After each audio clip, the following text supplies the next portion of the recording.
Did you know that the story of The Wizard of Oz is actually not about some girl from Kansas trying to find her way back home? It's actually a complex analogy for many social, political, and economic issues facing Americans in the 1890s. It's mostly about monetary policy.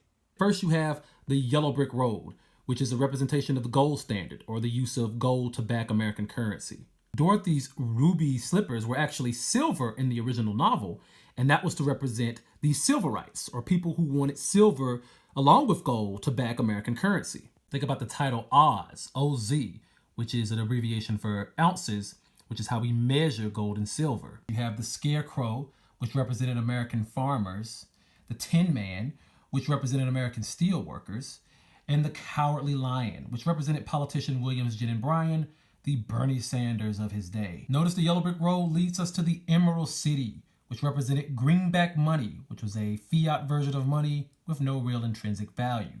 And then there's the wizard himself, who made himself to seem all-powerful, but was really just a weak old man who used deception to inflate his sense of importance, much like most politicians do. And then there's Dorothy herself, a representation of the average American, naive, not very bright, and just trying to make their way back home.